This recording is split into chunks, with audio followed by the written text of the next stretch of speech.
Welcome to this week's episode of the Evolve to Succeed podcast. Got something slightly different for you this week as we draw to the end of 2024. I'm joined on this week's episode by my colleagues David Mutton and Becky Phillips, who both are key to the delivery of our services to our clients at Evolve. And we're going to be talking about what's happened in 2024, what are the key themes and discussion points we've been having with our clients, whether they're looking to start, grow or exit their business. And we're also going to be thinking about if you're at that kind of crunch point of trying to plan for 2025, and what are some of the things and thoughts that you can do, as well as perhaps getting our crystal ball out and trying to forecast what we think might be the key themes for 2025. I really hope you enjoy this episode, and if you do, please help us by subscribing, liking and reviewing the podcast. But for now, let's get on with the show. Welcome, Becky. Thank you. Welcome, David. Thanks, Warren. It's great to be having this kind of evolved conversation at the end of 2024 as we kind of reflect on what's been in 2024 and we think about what might be coming for our clients in 2025. And obviously during the course of the conversation, we're going to talk about those kind of key issues and themes that we've seen this year and expect next. And I suppose we should start with that, in that kind of reflection on where we think, what have been the key topics, the key things, and perhaps how our client needs have changed, or the things that they've been talking about to us about have changed in 2024. Any thoughts? Yeah, I think, there's some perhaps topics that maybe are very obvious. I think when you're talking to businesses, the conversation around AI obviously is very much to the fore. I think slightly more subtle are how, whilst people still refer back to the COVID pandemic, obviously the longer we move away from that, the more things just feel more normal, perhaps. Yeah. And I think there are interesting times around the profitability of businesses. I've certainly found people questioning their net profits, whether they're getting tighter, being squeezed and a little bit more. You think you've seen that more in 2024 than 22 and 23? Yeah, I think people in many ways sort of became quite lean after COVID. They almost just, I don't need this, and they scraped it back, and possibly through rising cost pressures, and yeah. It feels to me like 2024 has been the year, 22, 23, businesses were passing on those costs to those customers, and that was being accepted. But this was the year where their customers have started to resist, and like you say, maybe that's made that internalization of examining profitability and costs so much more important. I think so. It was almost easy in some ways when inflation fell. It was being talked about more. It was on the up. It was increasing, and almost like people accepted that, things get more expensive at the moment. Whereas now that's not the case in quite the same way. So, people are questioning, am I getting value from this? And people are having to really think about, whether their business is maintaining its margins, I guess. Yeah. And in some of the programs you've delivered since you joined us, Becky, it's been great to have you as part of the team this year. What are you seeing from a leadership and perhaps an employee engagement perspective during the course of the year? Yeah, I agree with David about the costs of being squeezed, and then that cliched term of the new normal, and that is a bit of a return to work, and that the managing the hybrid and the in-office piece. And therefore, employee engagement has sort of come to the top again. It's come to the top of their minds. And I think, going back to the first question about 2024, that new generation of employees and that new working style and how leaders need to step up to the mark with the next generation and sort of show them, what it's like to be in an office. That's been something that people have had to really sort of put to the forefront of their strategy. So we have definitely, it's clear, isn't it, lived in abnormal times in the last 5 years in one way, shape or form. And perhaps we'll talk about some of the other pressures that businesses have felt. But maybe this year, both of you are reflecting there. There's a return to some form of normality, but that has brought with it some challenges and some areas to address. And I would go on to think about, we help businesses start, grow and exit, and perhaps we should perhaps think about each of those separately. And if we think about our Ignite, our startup work we do, which is predominantly public, government, local authority funded, what have you seen the key discussion points during the course of 2024 being with those businesses looking to start? I mean, I guess in some ways, perhaps some of these topics are as old as time. But fundamentally, people having an idea, thinking about whether it's a good idea and how they know it's a good idea. Yeah, and the validation of their ideas will always be important. Without, it's in many ways perhaps obvious that people are always going to be looking for money. Where do I get it from? What are my options out there? Whether that be debt, equity, or perhaps their own savings. And then that final piece around just building momentum. Yeah, developing their clients, becoming established, perhaps developing a new product line or a new service that ultimately, is going to enable that growth. Yeah. And Becky, any thoughts? Yeah, I've seen a lot of, the question is, when's the right time to leave a paid job and step into self-employment? And it's a question that is really impossible to answer because there's just so many variables. But people have an idea and they're really passionate about it and they want to run with it, but it's a fear factor of taking the plunge. Yeah. And it is about, having that plan in place and sort of, on the Ignite programme, a lot of ideas are in people's heads, and we're just sort of getting them up to put them on paper, and in turn that sort of builds that confidence to take the plunge. Definitely. And then the other key thing is that from a business planning perspective, it's that minimum viable product, and the sessions that we do help people see that if it's viable and if it isn't, initially how to get to that point. And that includes charging for their own time, as knowing if that's sort of viable and sustainable, really. Okay. So if somebody listening to this podcast that, clearly hasn't been on the Ignite programme, I think you're both given the hints and tips there, So the hints and tips around somebody that's thinking about in 2025, they're going to start their own business. It's about, what are the three things that you would recommend they do? I always see this as a quadrant with 4 sides of A4. Right. Okay. And it is about clarity. Yeah. Yeah.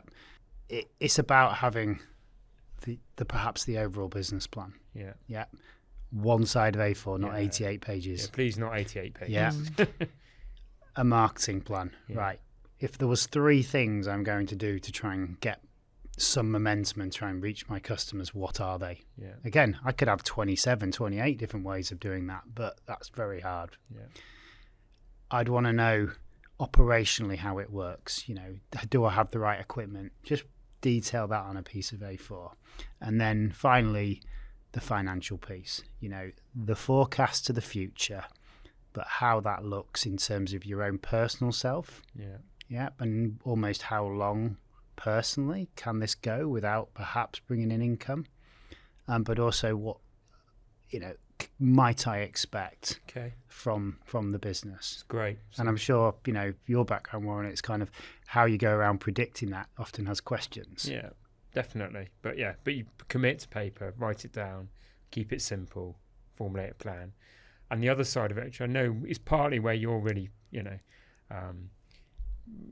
really keen to give support, is what hints and tips would you give to that person to gain the confidence to make those steps and leave that job and start a business, Becky? There's that hard side and then there's the soft side, isn't there? And it's the having the support of family and friends, but also a business network that actually gives them knowledge and confidence, sort of, and rolls the two into one. And it's that age-old question of, do you do it yourself because you're time rich and cash poor, or do you outsource and trying to get people to sort of focus on doing the thing they do really well themselves versus outsourcing it to an expert is pretty key. But then I would just go back to the sustainability and getting you're focusing on yourself, which you mentioned, David, is really important, and just keeping sight of what success looks like for them. Yeah, what does good look? That whole thing I always talk about. What does good look like for them, and in that first year of those first months of being self-employed. Yeah, and it's not all about hitting their financial targets, is it? It's why are they doing it in the first place? Is it? It's not always financial drive. Yeah. And if we move on and we start to talk about the growth and the thrive kind of aspects we do, and then within that offering there is a lot of skills, training and development of management and leadership teams. How have those topics that we've developed and delivered in 2024 changed? What have been some of the key kind of topics you've seen our clients really engage with us on? David, I'll look to you as your kind of the key delivery lead in that aspect. The topic of crucial conversations, and when I say that, I don't just mean difficult feedback you've got to give to a member of staff. I mean those questions about price that you might have with a customer, or when someone thinks you haven't quite done for you what maybe they expected. And they are an important part of business. I think they're always going to exist. And taking the time to reflect and to learn in many ways how you start those conversations. I think in times when you're in that conversation, it becomes much easier. Trying to avoid keeping it in for too long and going a bit silent on it all.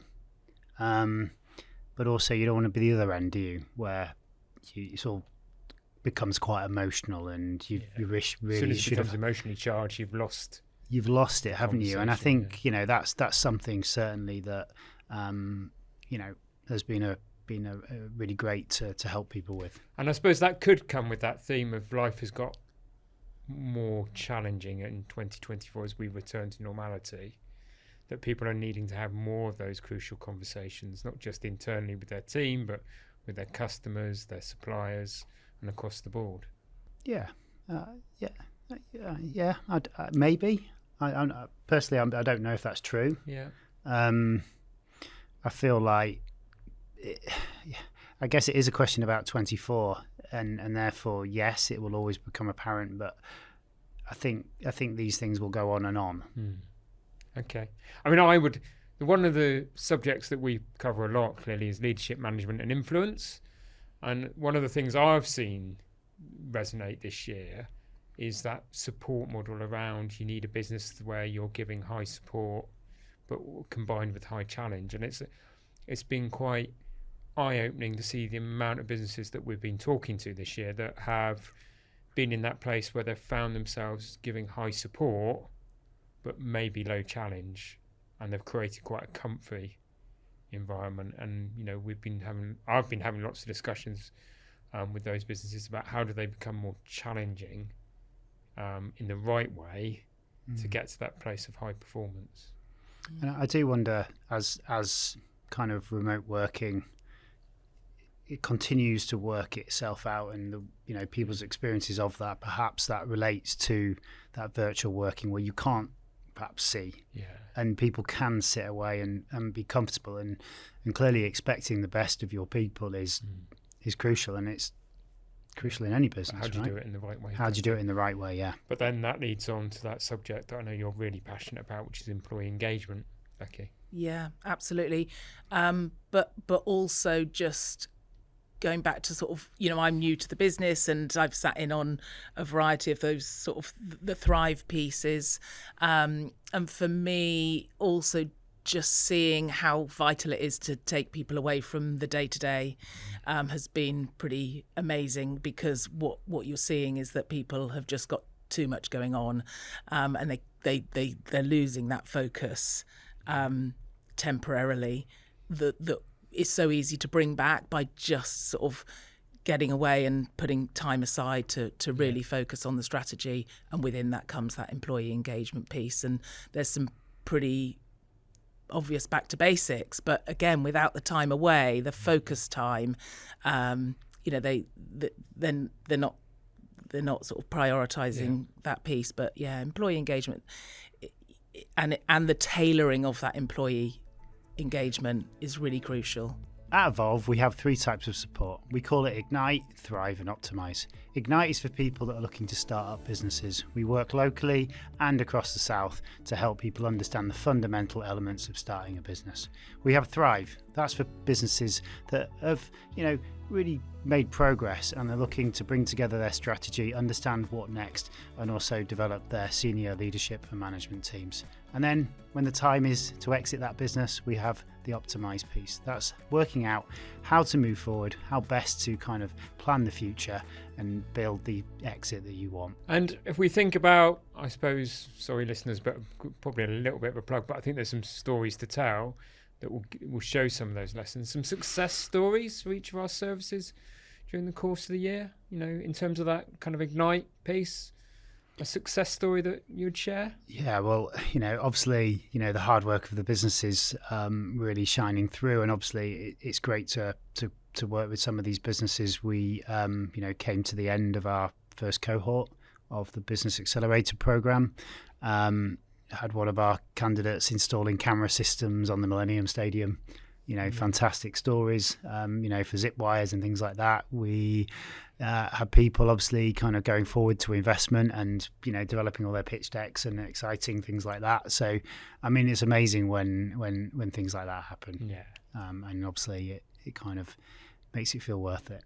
Brilliant. Yeah. And in terms of that growth phase, and the leadership and development training programs?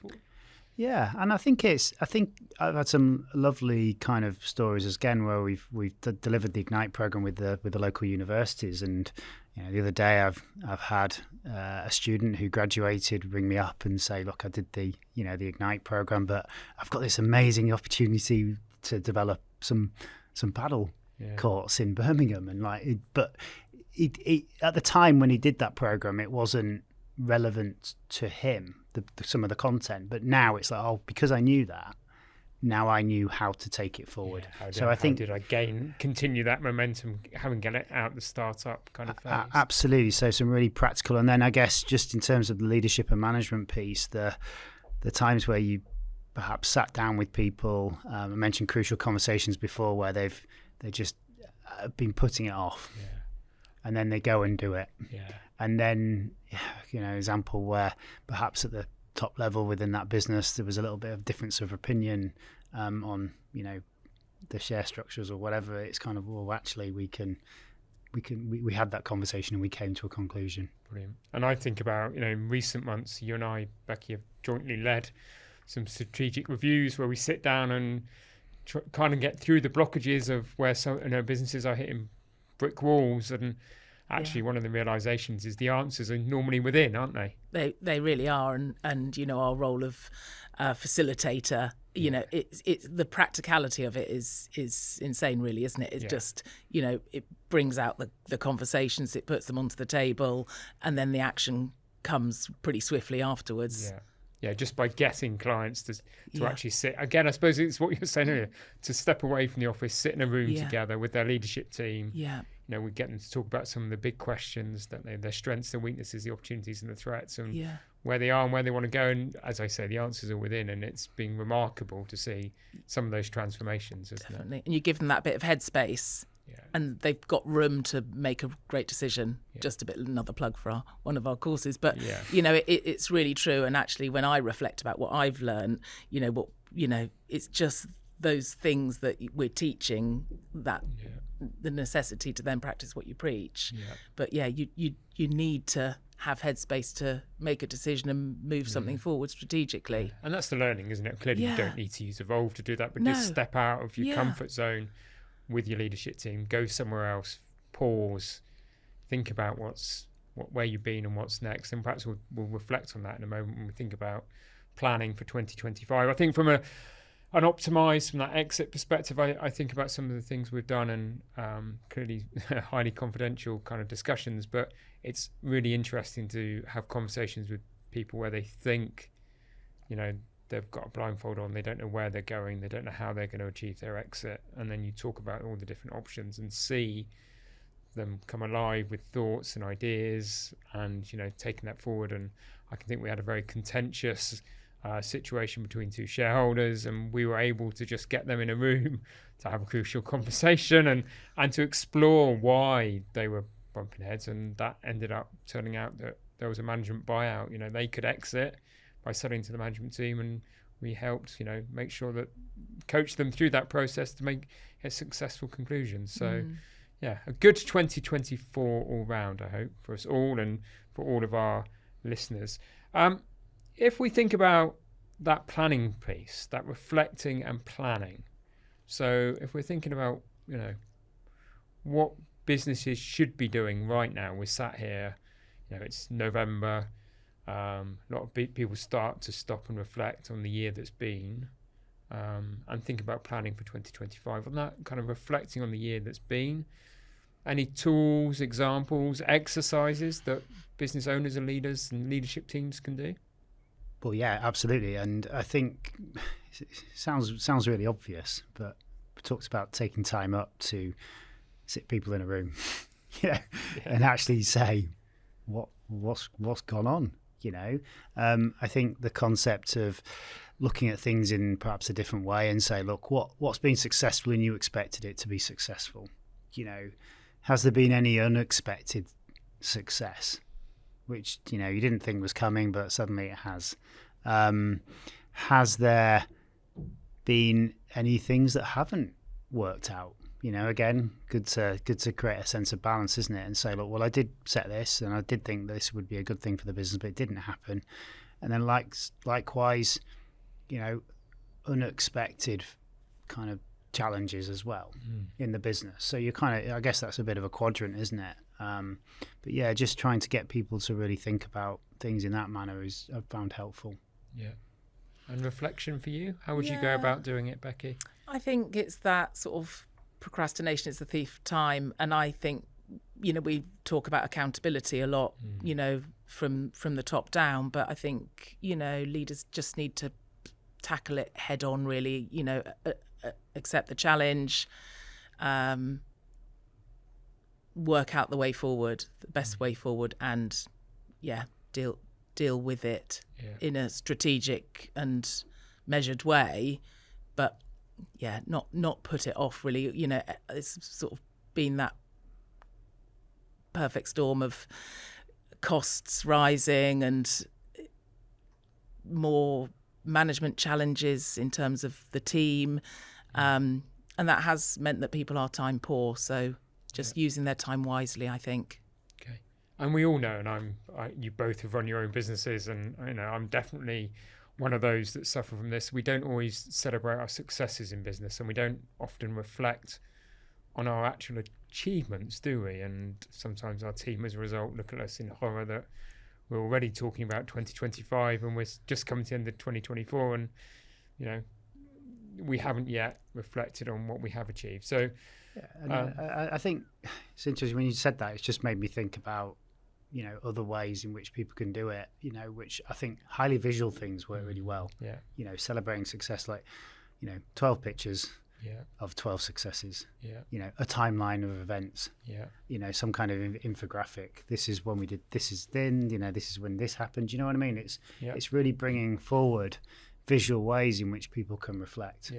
I mean, I was with a business yesterday, and we were talking about their business plan, their financial forecasts, the strategic plan for next year.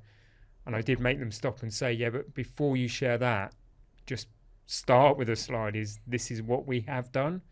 This is what we have achieved. Otherwise, it will feel just monotonous, and that grind in a business where you're always striving, when you should be striving. If you're ambitious and you want to grow the business, but you've got to give that space to recognise your achievements. And I think one of the ways that we get our peer group members to do it at the end of every year is to just have a blank piece of paper with 1 to 20 down the side and list 20 things you're proud of, 20 achievements in the year. And actually, we can all probably, if I asked you, you'd probably name 2 or 3 right now, wouldn't you? But when you have to go down to that 20th, you really have to then stop and reflect and maybe get your diary out, get your phone out and look at the pictures you've taken and the things you've done. And I always think that's a really good exercise for a business owner to do, because we're usually, as I say, moving on to the next thing and the next challenge. But make sure you celebrate those successes. What are your feelings on perhaps having some end of year internal awards? within the team? My initial thoughts are, why does it need to be just at the end of the year? Yeah. I think that, I think Becky's referred to kind of the engagement of the team, fundamentally things that are just like that. Whilst they can be effective, ultimately it's, well, how are we going to, reward the team ongoingly? Mm-hmm. So, yeah. People talk about when they leave a job, they leave because of money, and that's the first instinct, that they're leaving for money. But actually, research shows that they leave because of lack of progression or lack of recognition. Yeah. So absolutely feeding in with that, David, just, ongoing, constant affirmation and recognition of what people have achieved, and then not just recognising it, but then actually what more can they do, and that personal progression piece. I personally think Christmas and going towards the end of the year is a time for team recognition rather than individual recognition. Okay, so nice, yeah. And why? It's a time for coming together, isn't it? It's a time for collectiveness. Yeah. And having a team that works together is one of the most important things in business, in my eyes. Yeah. You can have your strategy all you want. You can have your marketing goals. You can do all of that. But if you haven't got a group of people that want to come together and work as a team, you're not going to do as well. Yeah. I mean, I often say to you and say to Nat and Amy and Michaela, one of the things that gives me most joy within Evolve and this business that we've started is the team. And I think that, but we don't often as business owners share that and say that. And I think, it's a really important And you have thing. to work at it as well, don't you? Yeah. You do have to work at things. Yeah. Team performance. Yeah. Definitely. And so the business owners, business leaders, leadership teams have done that reflection piece. They've done that well. They've reflected on their achievements. They're now probably turning their thoughts to, what does 2025 look like? How do they formulate some ideas and plans and objectives and goals for the next year? Any hints and tips on how they should go about doing that? I think we often talk about the vision and values, don't we? And the importance of just revisiting them from time to time. And so you do the reflection piece, but then it's the looking forward, and how do the successes and challenges of the year feed into what a new vision looks like, and have the values evolved.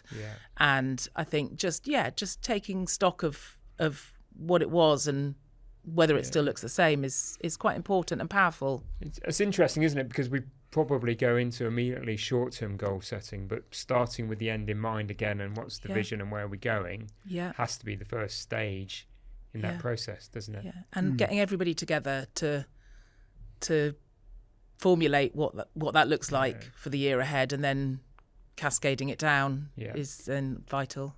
Definitely. I think I might add, you said cascading down there, which I guess is quite a traditional way, and I think obviously the bigger organisation, the easier, perhaps the more essential that becomes.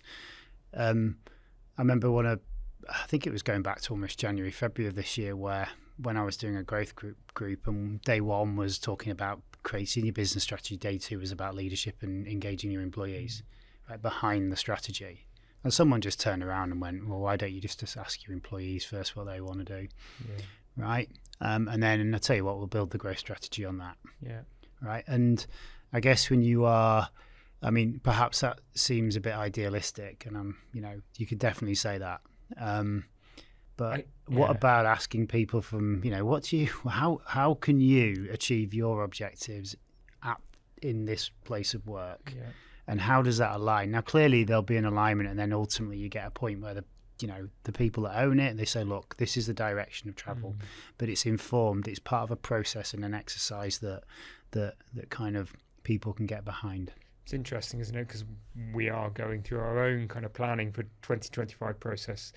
And I would agree with that. And I would agree with that. You need to get the feedback, but sometimes the sense of direction and a sense of leadership has to come from the owner at the top. But it's how do you get engagement? And we've done it, haven't we? As I'm thinking about what maybe the next 3 years look like for Evolve, we sat down, before I really started that process, and we, as Becky likes to say, we actually, adopted some of our own techniques on ourselves.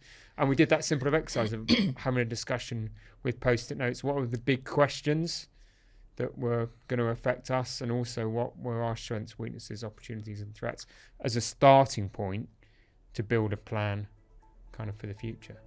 So I hope you enjoyed our conversation, and just remember, if you want to find out about our Ignite, Thrive and Optimise services, about how we help businesses start, grow and exit, some of our programs, some of our advisory services, some of the training, skills and development services that we offer, then please do go to evolveadvisory.co.uk.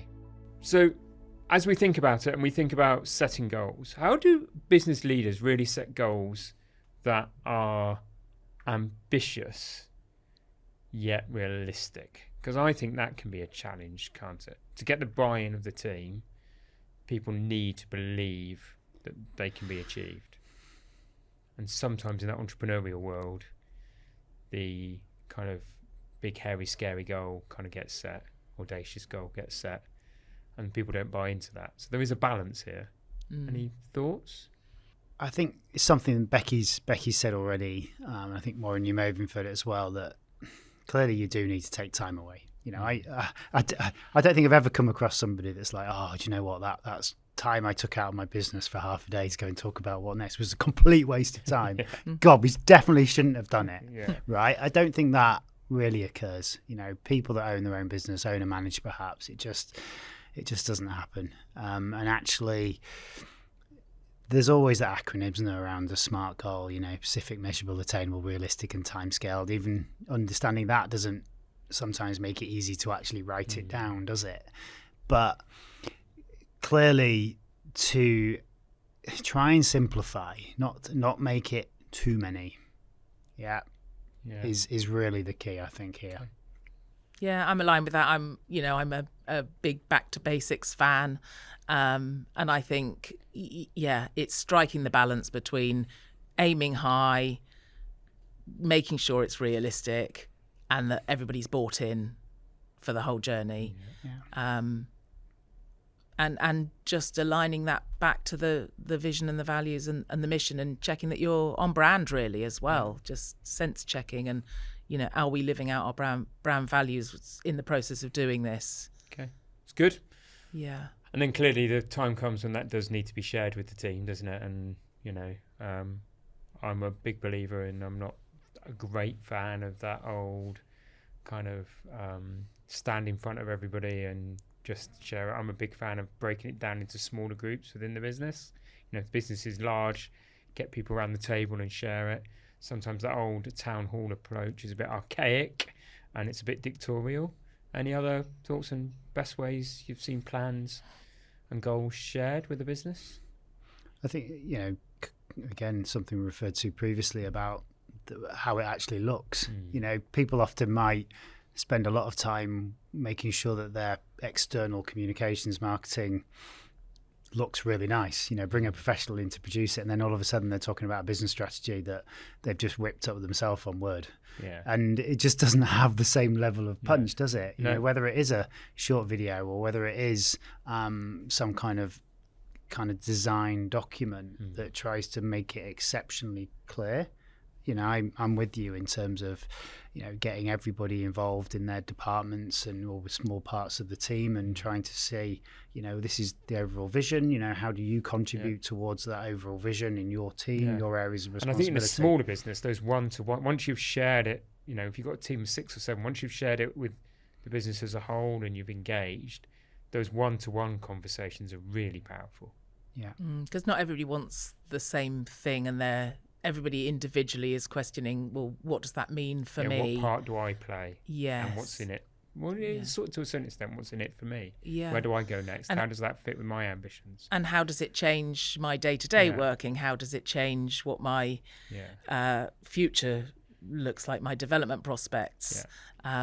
Treating it as a collective communication piece and then an individual one as well.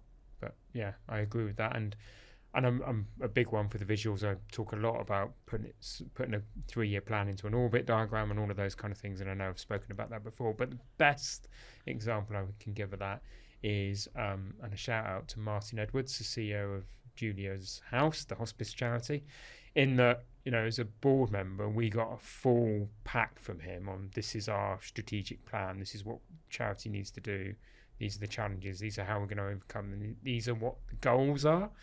And it was, a weighty kind of document as you expect, because he's sharing it with the trustees to get the buy-in. But when that got rolled out to the team and all of the volunteers and all the key stakeholders in the charity, it was an A3 picture of a playground.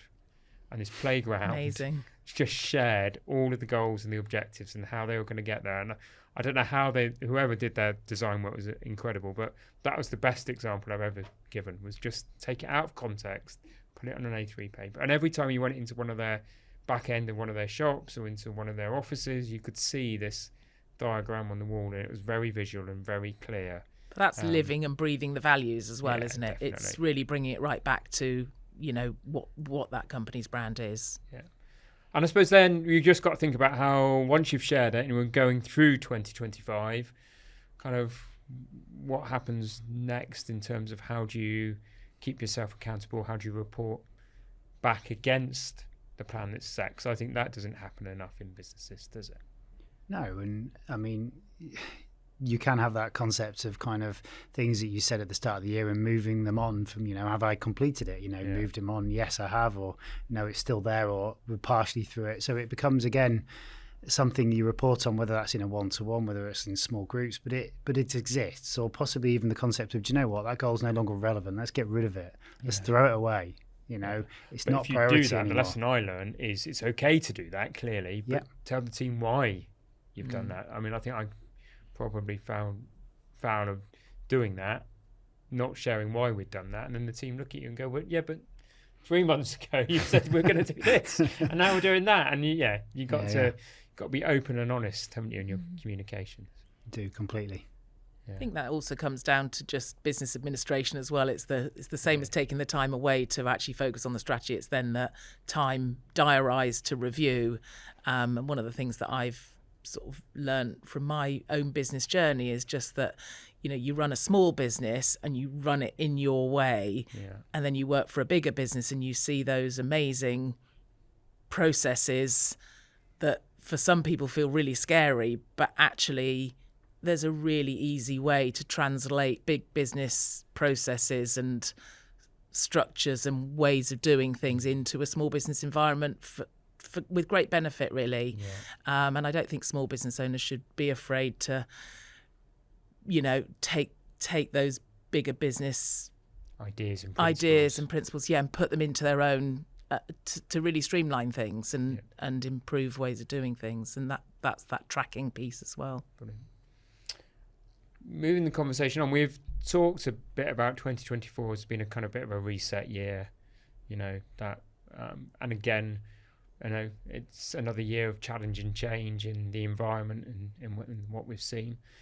Could be a time of year when we all get a bit tired, a little bit emotional, a little bit distracted, fed up with our businesses. And I know you wrote a great blog, Becky, on how do you fall back in love with your business, and maybe this is the time of year where people need to do a little bit of that. So what can they do to undertake that process? Really just remembering why they started it in the first place, that what does good look like, what does success look like, how has it changed, but just reflecting back a lot of the things we've already said today about just the 20 good things, but also time for yourself, making sure you redress the balance again, because it's been a busy year, business is back. The balance of time and the refocus as well. It's interesting. I always find this time of year, and I've done it in the last couple of weeks, is a time of year as a business owner where I have to make sure I'm really doing the self-care piece as well. Because usually when the sun's out, when the days are longer, you get more chance to have more balance, don't you? To get the exercise, to get fresh air. When the days are shorter and it's getting dark, they are the times when you could feel like you are just in the business. So I think I'd add to that is it's a time to amplify the self-care. Focus on family as well, and the things that bring you joy both inside the business and outside.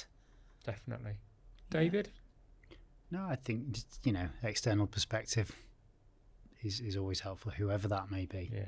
You know, someone to have a conversation with, somebody to just talk. Can be a plastic duck in the middle of the table for all I care. You know, do you know what I mean? But it's like just chat to someone about it and kind of reflect. Yeah, and we see that happening in our peer groups, but you don't need to be part of anything like that for that to happen, do you? I mean, reach out to somebody else that you know that's running a business and go and have a coffee, go and have a beer, go and have a chat, and just so that reconnection. Yeah, reconnection as well. Definitely. So we should look forward to, what do we think? This is the crystal ball moment, Becky and David. What do we think the key themes are going to be for businesses in 2025? I think on that employee engagement piece, I think just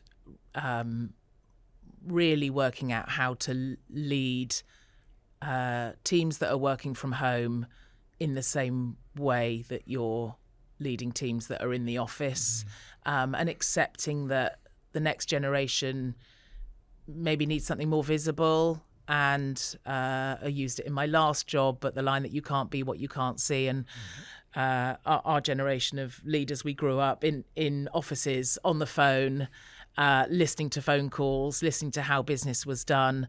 And in the age where home working is just so prevalent, the next generation are missing out on some vital learnings. So it's accepting that actually there is more that needs to be done. That whole adapting your management style has always been something we've had to do, but perhaps more than ever, we've got to really step up to the bar and teach the next generation what we know, so that they can evolve in the same way that we had that opportunity.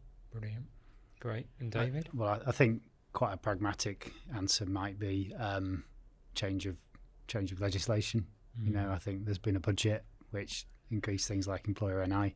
I think people are going to go, right, what am I going to do about that? You know, how does that impact pricing? How does that impact employment levels and so on? I also think that the change to employment law itself will kind of be a talking point amongst HR departments, managers, and so on. So I think that will probably be entertain people's minds who are running these businesses. And I just continue to think building good relationships with, perhaps it's as old as time, isn't it? Good relationships, but even if you don't see these people as often because they do work remotely, it's so important.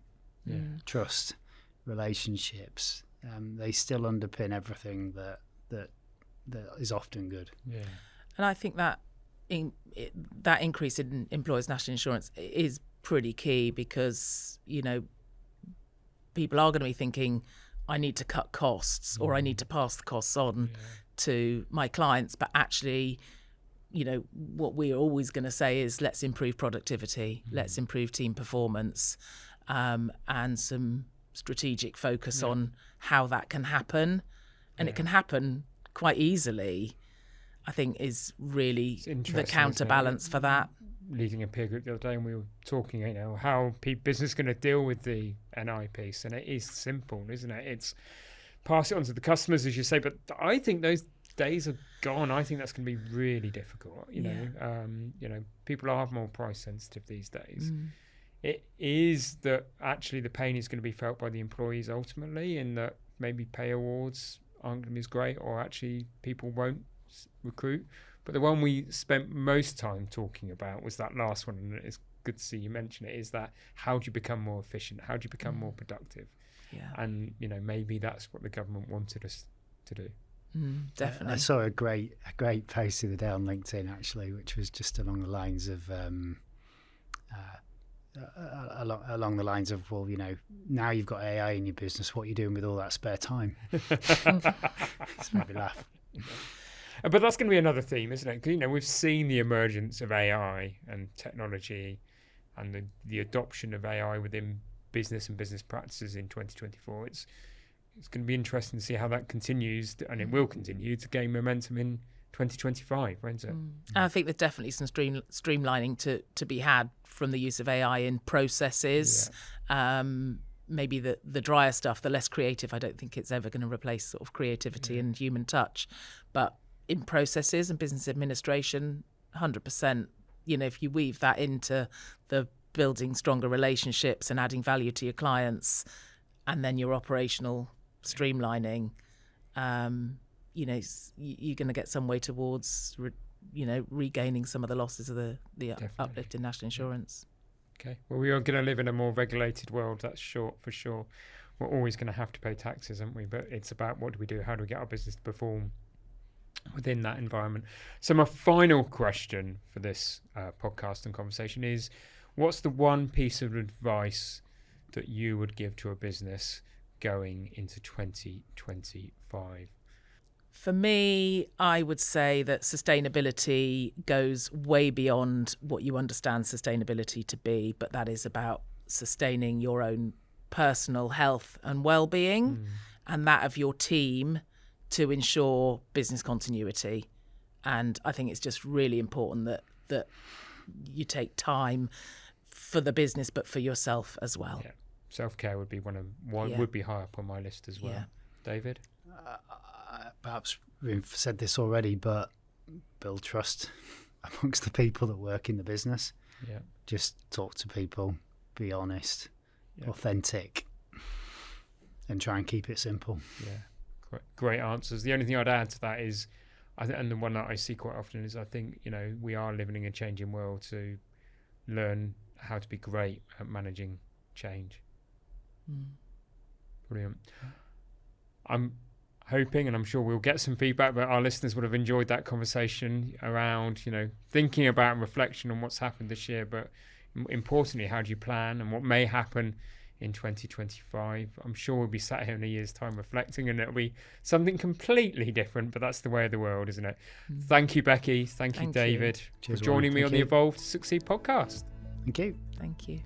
So I hope you've really enjoyed that episode, and it was great to have Becky and David on the podcast. They've both had that experience of running their own businesses, and therefore I think that's the value they add to our clients, but hopefully that you saw that's the value they added to that conversation. The real pragmatic and practical sense of some ideas and thoughts that you can now go away and implement within your businesses. So good luck with your reflection on the year that's been. Good luck on planning what you may want to do and what some of your goals and objectives are going to be for 2025. And just remember, Evolve is here to help you. So please, if you just want to pick up the phone and have a conversation about your thoughts and ideas, or some brick walls that you're kind of hitting as you go through that process, then please do call Becky, David, or I would love to help, or go to evolveadvisory.co.uk.